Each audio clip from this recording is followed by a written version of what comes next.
the monsoon rains lashed the mud brick huts of Mythatiwana, a village in British India. In the courtyard of a crumbling estate, a barefoot boy of 8 crouched over a chipped wooden chessboard. His name was Mir Sultan Khan, the son of a poor Muslim servant. His father, a part-time imam, had carved the chess pieces from tamarind wood, teaching him the game to keep him out of trouble. No one could have imagined that this boy, illiterate, unschooled, and bound to a life of servitude, would one day humiliate the greatest minds of the British Empire and vanish into the shadows of history. The master's curiosity. In 1925, Colonel Nawab Sir Umar Honot Khan, a wealthy Punjabi noble and politician, visited Mythatiwana. Seeking entertainment, he challenged locals to chess. To his shock, the village servant boy, now 21, defeated him in 15 moves. The colonel, a shrewd man, saw opportunity. He brought Sultan Khan into his household as a servant, but with one condition. "You will play chess. Only chess." For 2 years, Sultan Khan trained in isolation, studying dusty Persian manuscripts on shatranj, ancient chess. He knew nothing of modern European strategies, no openings, no endgames. Just raw intuition honed under the Punjab sun. In 1929, Colonel Khan sailed to London for parliamentary duties. He brought Sultan Khan as a servant and a novelty. "Let the English see the exotic genius of the Orient," he told reporters. The British Chess Federation scoffed. They allowed Sultan Khan to compete in the British Championship only as a colonial curiosity. Then, he played. Sultan Khan's style was alien. He ignored opening theory, deploying ancient Indian formations.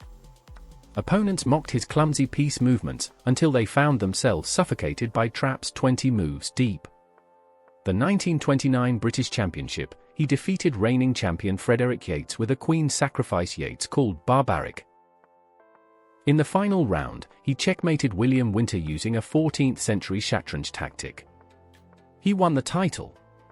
The press dubbed him the Oriental Juggernaut. The establishment seethed. Over the next 4 years, Sultan Khan crushed José Capablanca, former world champion, in 1930, sacrificing 2 rooks in a game still studied today.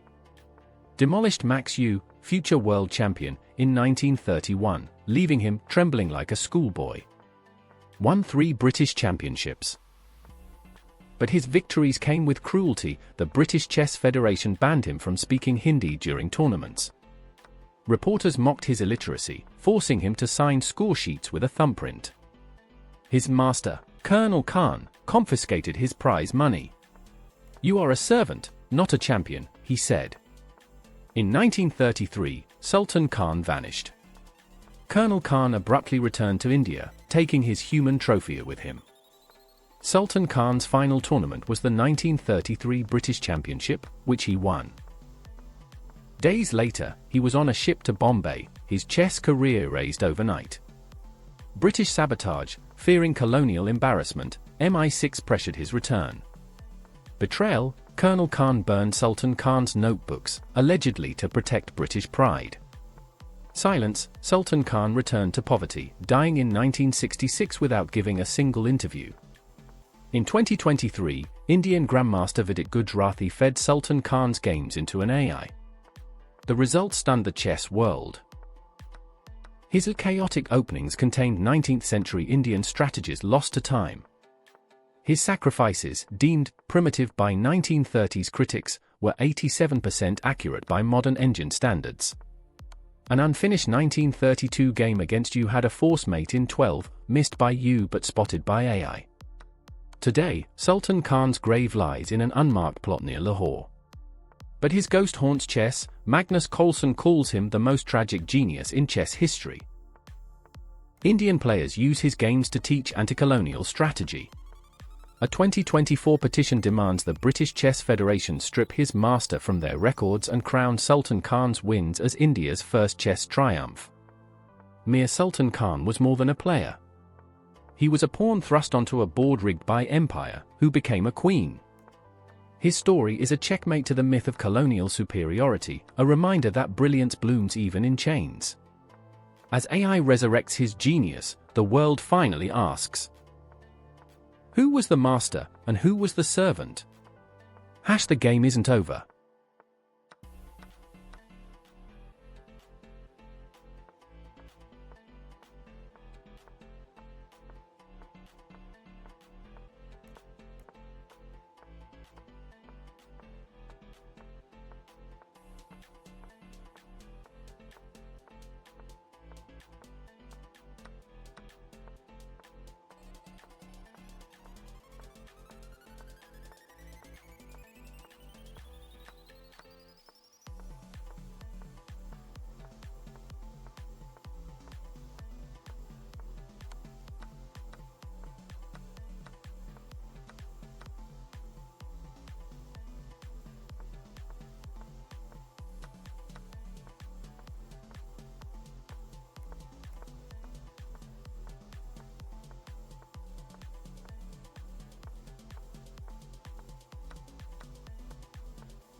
If stories like this moved you, imagine what else the chessboard has to reveal. From legendary upsets to hidden heroes, we bring the soul of chess to life. Hit that subscribe button and turn on the bell, not just for checkmates, but for inspiration, brilliance, and the game behind the game. Subscribe now and become part of a community where every pawn has a story.